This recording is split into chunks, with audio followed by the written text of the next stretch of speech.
शिक्षा शेरनी का दूध है, क्योंकि अगर शिक्षा नहीं होती तो डॉक्टर अम्बेडकर को आज कोई नहीं पूछता। शिक्षा शेरनी का दूध है, जो पीता है वो गरजता है। इसलिए डॉक्टर अम्बेडकर ना है, शिक्षित बनो, संगठित रहो और संघर्ष करो।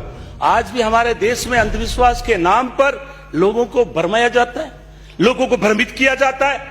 कभी गणेश जी की मूर्ति को दूध पिला देंगे, कभी हमारे पे गाय का आरोप लगा देंगे, कभी हमारे पर देवता विरोधी होने का आरोप लगा देंगे। इसलिए मैं निवेदन करना चाहता हूँ सभापति, माननीय सदस्य बिराजिए विधानसभा के अंदर धर्म के बारे में गणेश जी की मूर्ति का अपमान करते हैं। सेव करें। इस देश के अंदर दुर्भाग्य इसी बात का है कि पिछले कुछ सालों से इस देश के अंदर हिंसा का वातावरण, अशांति है, जाति और धर्म के नाम पे दंगे होते हैं, मॉब लिंचिंग के माध्यम से एक व्यक्ति की हत्या कर दी जाती है और उसके ऊपर कोई भी नेता बोलने के लिए तैयार नहीं है। हमारे माननीय सदस्य, एक दलित को मारा जाता है, पीटा जाता है, हत्या की जाती है, उसके ऊपर नहीं बोलते। पूरे समाज को नीच कह के बतलाते, उस पर नहीं बोलते। लेकिन मोदी जी को कोई व्यक्ति अगर गुजरात में कह दे, उसके ऊपर ही चुनाव का पासा पलट देते हैं। इसलिए मैं चाहता हूं समाज में व्यवस्था परिवर्तन हो, हमारी सम्मानता का दर्जा हो। आज भी ऊंच नीच की भावना है। आज भी मैं कहना चाहता हूं सभापति महोदय, दलित समाज का व्यक्ति अगर कचौरी की दुकान लगा ले, उसकी कचौरी नहीं बिकेगी। अगर वो कपड़े की दुकान लगा ले, उसका कपड़ा नहीं बिकेगा। अगर वो मिठाई की दुकान लगा ले, मिठाई न की बिकेगी। पूरे हिंदुस्तान में चले जाओ, आपको कहीं भी ठेकेदारी की लाइन में, बिजनेस के अंदर आपको कोई ठेकेदार नहीं मिलेगा, आपको बड़ा दुकानदार नहीं मिलेगा, बड़ा कोई बिजनेस नहीं मिलेगा। इसके ऊपर कोई चर्चा करने के लिए तैयार नहीं है। और पता नहीं इन्होंने ऐसी टीमें तैयार कर रखी है, ऐसे गैर राजनीतिक संगठन बना रखे धर्म के नाम पर, कि वो दलितों को जो बारात जाती है, उन दुल्हों को घोड़े से उतारना अपने आप में स्वाभिमान मानते हैं। वो एक भगवा झंडा लगाकर, पगड़ी बांधकर उन गरीब लोगों को पीटते हैं, नंगा करते हैं, उनकी हत्या कर देते हैं। और कई बार हम देखते हैं वीडियो में मुसलमान जाति के लड़कों को भी पेड़ से बांध के पीटते हैं। और जब कोई आदमी व्हाट्सएप पे शेयर करता है तो उसको देशद्रोही, पता नहीं क्या क्या गालियां दे के पुकारते हैं। इसलिए मैं आपसे निवेदन करना चाहूंगा सभापति महोदय, कि अगर इस देश के प्रजातंत्र को मजबूत करना है, इस देश के संविधान को मजबूत करना है, हम उन लोगों को भी पहचान करनी पड़ेगी कि संविधान की प्रतियां जलाने वाले कौन लोग हैं।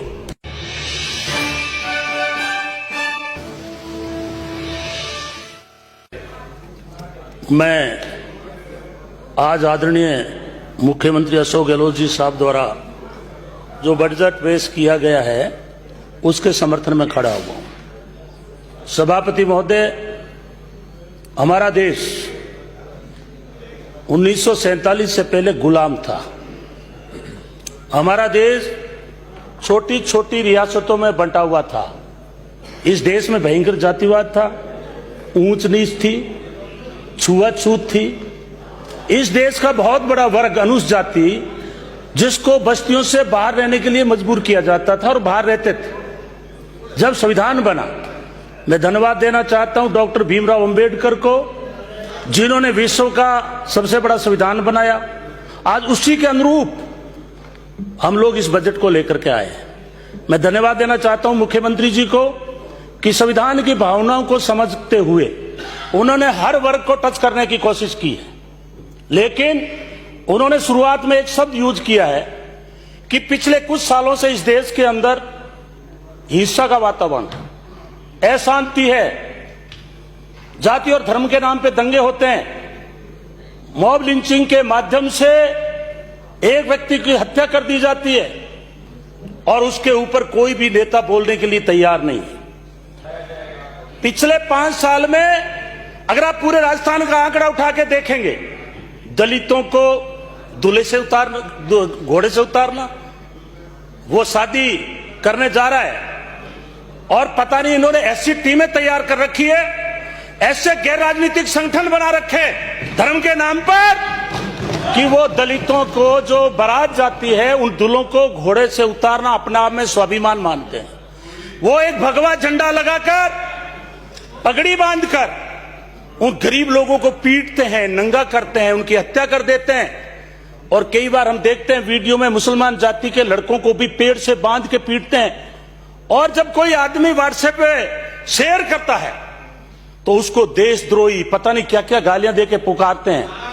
इसलिए मैं आपसे निवेदन करना चाहूंगा सभापति महोदय कि अगर इस देश के प्रजातंत्र को मजबूत करना है, इस देश के संविधान को मजबूत करना है, हम उन लोगों को भी पहचान करनी पड़ेगी कि संविधान की प्रतियां जलाने वाले कौन लोग हैं। ऐसे कौन लोग हैं जिन्होंने बड़े बड़े वायदे किए थे, काला धन लाएंगे, 2 लाख को यहां रोजगार देंगे, 2 करोड़ को प्रतिवर्ष रोजगार देंगे, देश में भ्रष्टाचार नहीं रहेगा। मैं पूछना चाहता हूं, नोटबंदी के माध्यम से 100 आदमी लाइन में खड़े खड़े मर गए, किसी भी परिवार को 1 रुपया मुआवजा तक नहीं दिया। अभी हमारे प्रतिपक्ष के साथी कह रहे थे जीएसटी की प्रशंसा करनी चाहिए। मैं पूछना चाहता हूं, मैं तो एक गरीब तबके का व्यक्ति हूं, गुजरात के अंदर 20-20 हजार व्यापारी सड़कों पे क्यों उतरे जीएसटी के खिलाफ? क्यों उनके ऊपर लाठीचार्ज किया गया? आज भी हम कह रहे हैं हम इसके खिलाफ हैं जीएसटी के। ठीक कहा था राहुल गांधी जी ने कि अगर केंद्र में कांग्रेस की सरकार बनती तो जीएसटी को कम किया जाता, पब्लिक से राय जान करके जीएसटी लागू की जाती। आपकी तरफ से नहीं किया। माननीय सदस्य, इसलिए मैं आपसे आग्रह करना चाहता हूं कि अभी देश का वातावरण ऐसा बन गया, ये सामने बैठे लोग हैं बहुत मैच्योर लोग, गुलाब जी कटारिया जैसे लोगों का हम बहुत स्वागत करते हैं, लेकिन नागपुर से एक ऐसा झंडा चला है कि वहां जाकर के सब बंद हो जाते हैं, बौने हो जाते हैं।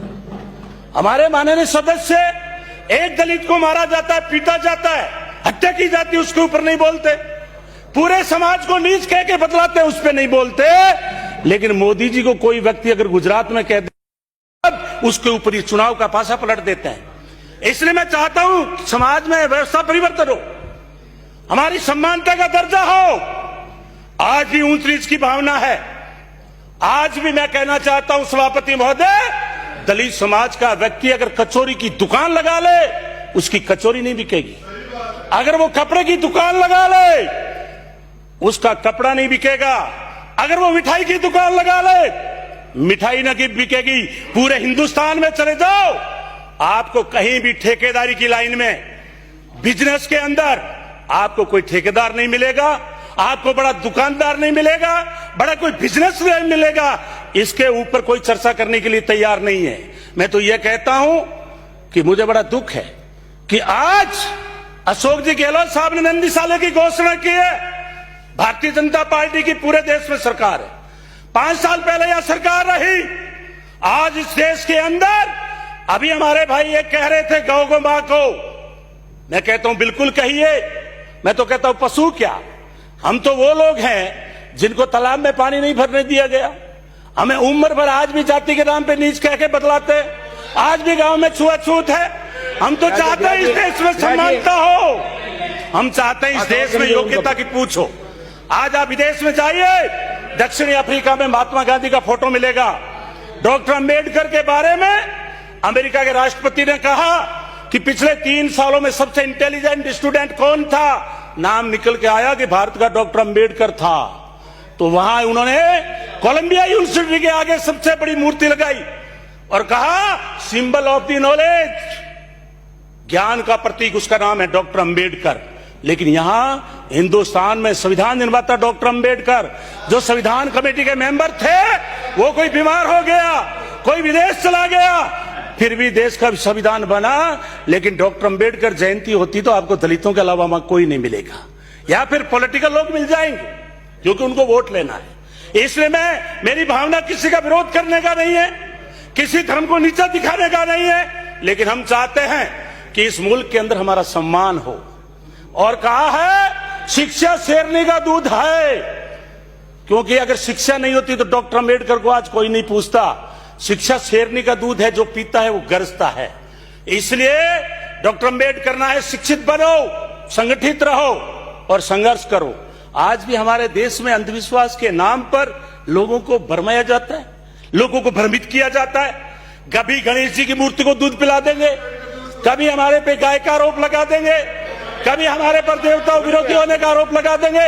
इसलिए मैं निवेदन करना चाहता हूं सभापति, माननीय सदस्य विराजिए विराजिए विधानसभा के अंदर धर्म के बारे में गणेश जी की मूर्ति का अपमान करते हैं। सहयोग करें। इस देश के अंदर विराजिए। दुर्भाग्य इसी बात का है, विश्व में हमारी पूरे बुरा मैं दुख होता है। कुछ लाइनें बजट पे भी बोल दो। बोल रहा हूं बजट की, सर बजट पे ही आ रहा हूं, मैं आ रहा था। विराजिए विराजिए उसी के अनुरूप माननीय सदस्य विराजिए। आज मुझे खुशी है कि भारतीय जनता पार्टी ने आप काफी 22,000 स्कूल बंद कर दिए थे और आज इस शिक्षा की बात कर रहे हैं। इस 22,000 स्कूल बंद होने से गांव का वो स्टूडेंट बिना शिक्षा के रह गया जिसकी हिम्मत नहीं है वो प्राइवेट स्कूल में पढ़ ले, जिसकी हिम्मत नहीं है वो शहर में जाके पढ़ ले। इन्होंने कभी इस बारे में चिंता की? आज ये गोविंद सिंह जी डोटारा सर से पूछ रहे कि आपने 50 स्कूलें खोली है, वो भी खुली है, और आपने जो बंद की है वो भी भार उनको उठाना पड़ेगा। इसलिए मैं आग्रह करना चाहता हूं कि अगर आपको किसी मुल्क को पीछे करना है, किसी समाज को पीछे करना है, तो आप शिक्षा से वंचित कर दीजिए, उसको आर्थिक रूप से कमर तोड़ दीजिए। इसलिए मैं कहना चाहता हूं सभापति महोदय कि अगर हमारे मुल्क को शिक्षा में आगे बढ़ाना है तो आपको इस संविधान के अनुरूप जो बजट बना है, आज हमें नई स्कूलें देने का बात हुई है। मैं धन्यवाद देना चाहता हूं मुख्यमंत्री जी को जिन्होंने 500 स्कूलें माध्यमिक देने का काम किया है। बहुत पहले एक नारा लगा था, चाहे हो चपरासी की औलाद, चाहे हो राष्ट्रपति की संतान। अन्य सदस्य बीजेपी की सरकार में काम किया, आपने 7 साल की बात कर रहे हो। ये मेरा टाइम आप नोट करते रहिए। 8 साल तक शोषण है उसकी बात नहीं कर रहे हैं माननीय सदस्य। जो 60 साल के अंदर कांग्रेस की नीति रही कि हम स्कूल नहीं खोलेंगे और नहीं खोलेंगे, उसकी बात कर रहे हो आप। आपको तकलीफ क्यों हो रही है? आपको कौन सी तकलीफ हो रही है? आप बैठ रहे हो, अन्य सदस्य आपको किस चीज की तकलीफ हो रही है? 8 साल तक शोषण के अलावा कुछ नहीं किया, न सड़क दी, न पानी दिया, न स्कूल दिया। आपको तकलीफ क्यों हो रही है? हम भी जानते हैं आपको कौन सी तकलीफ हो रही है? मोटी मोटी बात कर रहे हैं। आपको क्या तकलीफ हो रही है? आप बैठो नहीं। तकलीफ आपको होनी चाहिए, 60 साल तक शोषण करवा के बैठी हो, टोकरी तकते तकते चले गए। आपको क्या तकलीफ हो रही है? धन्यवाद देना चाहता हूं मुख्यमंत्री जी को कि गाय के नाम पे वोट ही लेना चाहते हैं, लेकिन नंदीशाला आदरणीय मुख्यमंत्री जी ने खोली है, इसलिए मैं मुख्यमंत्री जी को धन्यवाद देना 2 मिनट में अपनी बात समाप्त करें। सभापति महोदय, दुर्भाग्य इसी बात का है कि आज अनुसूचित जाति के व्यक्ति से बुलाया जाता है, बकरे कट रहे हैं ईद के दिन। मैं पूछना चाहता हूं, आज आवारा पशु के नाम पे आप चिढ़ रहे हो, लेकिन आप जाइए पूरे राजस्थान में, गाय और गोधे जितने हैं उनकी हालत खराब है। किसान को खेत बीजने नहीं दे रहे।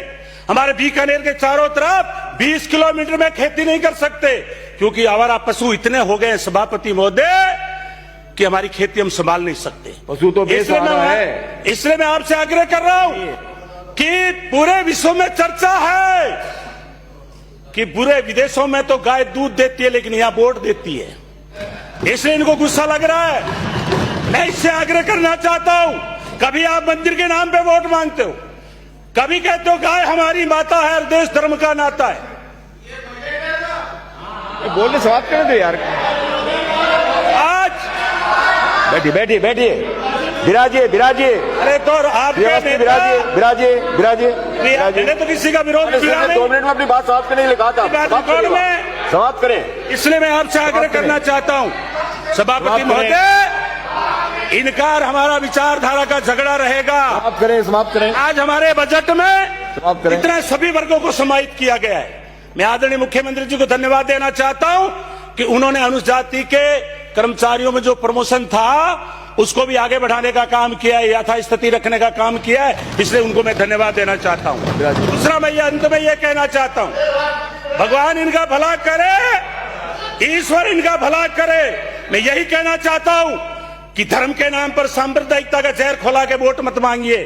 इस देश में 25 करोड़ मुसलमान हैं, आप उनको देशद्रोही कह के बतलाते हैं। आपके विरुद्ध में अगर गोविंद राम एक बार बोलता है उसको देशद्रोही कहने की कोशिश करते हैं, ये हम बर्दाश्त नहीं करेंगे। इसलिए इस हमारे बजट के अंदर जो भी हमारी घोषणाएं हुई है बिराजी। इस देश को, राजस्थान को आगे बढ़ाने के लिए हुई बिराजी। है। आपने समय दिया, बहुत बहुत धन्यवाद। अगर आप चाहते हैं गरीब हर वंचित इंसान की आवाज आप तक पहुंचे तो हमारे चैनल को सब्सक्राइब करें और बेल आइकन का बटन दबाना ना भूलें। देखते रहिए बहुजन न्यूज।